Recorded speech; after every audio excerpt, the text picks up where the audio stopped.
There are 7 wonders of the ancient world. 6 of them left something behind.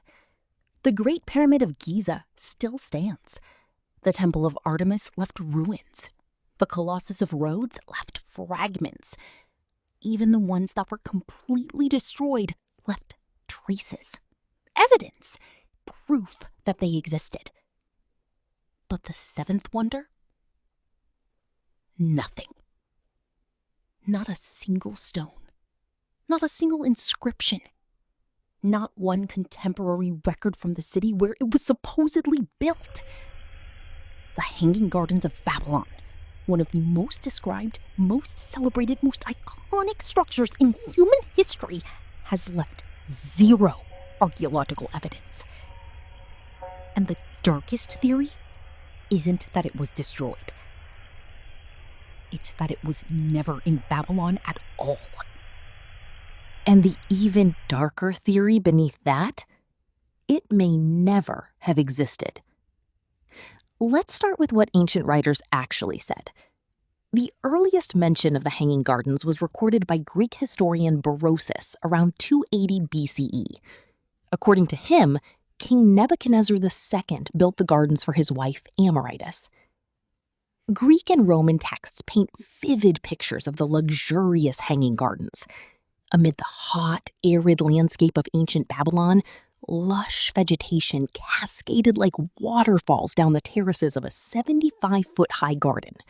Exotic plants, herbs, and flowers dazzled the eyes, and fragrances wafted through the towering botanical oasis, dotted with statues and tall stone columns.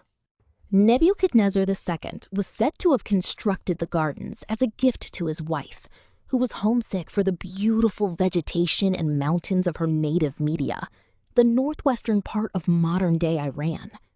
It sounds beautiful, romantic, specific. There's just one problem.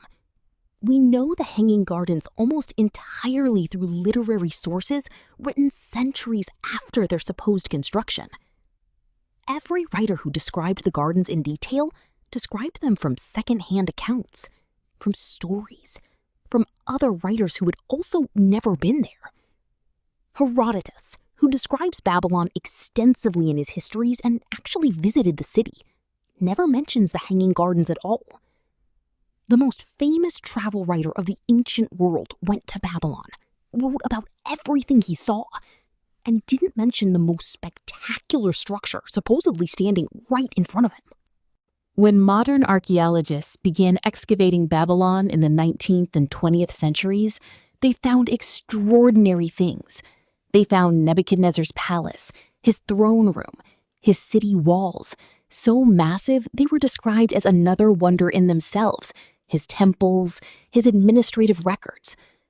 No written or archaeological evidence from Babylon itself makes reference to the gardens, despite there being detailed information on other building projects around the time the gardens would have likely been built. Think about what that means.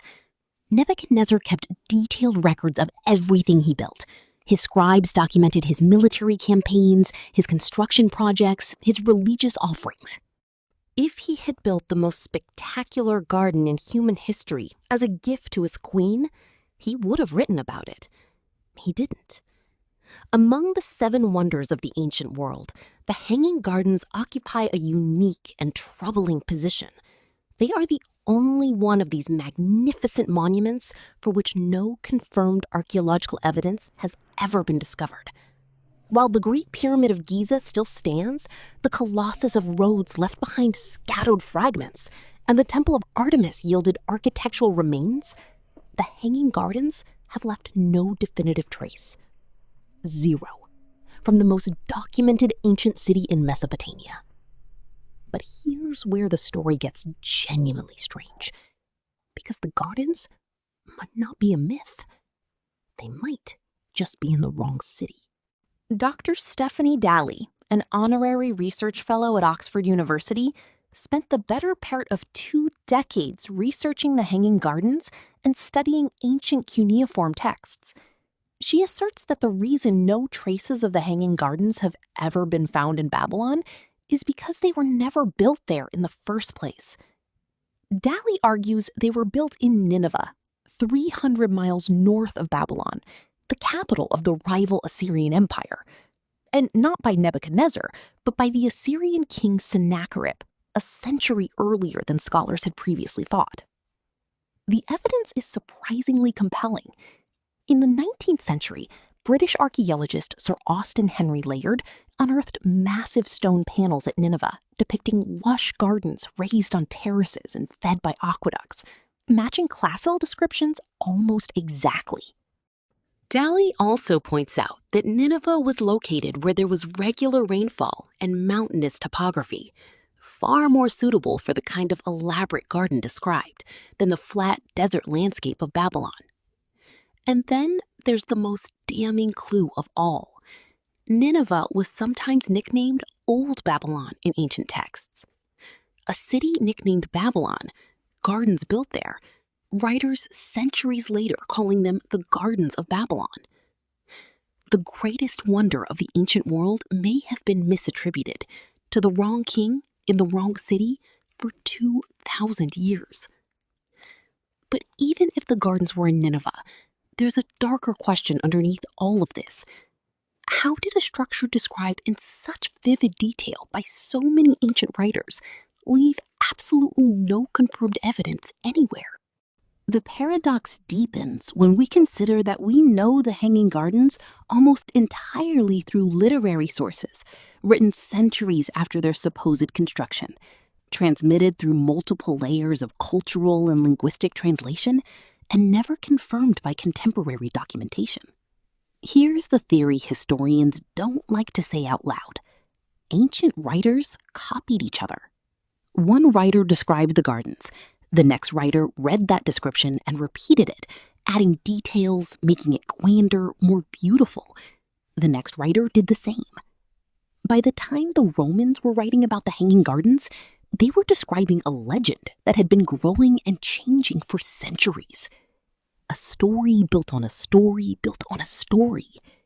Like Troy before Schliemann found it, everyone assumed it was myth. Unlike Troy, nobody has found it yet. The lack of preserved Babylonian written sources mentioning the gardens, as well as the absence of conclusive archaeological evidence, has led some researchers to consider that their existence might simply be a myth, that the stories were exaggerations or simply inventions. One of the 7 wonders of the ancient world may have been a story someone made up, and for 2,000 years, nobody checked. Troy was real. Schliemann proved it in 1871. Machu Picchu was real. Bingham found it in 1911. The Hanging Gardens of Babylon? We still don't know. It's possible that evidence exists beneath the Euphrates River, which cannot be safely excavated at present. The river has shifted position since the time of Nebuchadnezzar, and little is known about the western portions of ancient Babylon. The answer might be underwater, under a river that can't be safely drained. Or it might be 300 miles north, under the ruins of Nineveh, a city that today sits on the outskirts of Mosul, Iraq, a city that was largely destroyed by ISIS between 2014 and 2017. Whatever evidence remained of the Hanging Gardens in Nineveh may have been destroyed in the 21st century. We may never know the truth. And that's the real wonder of the Hanging Gardens of Babylon.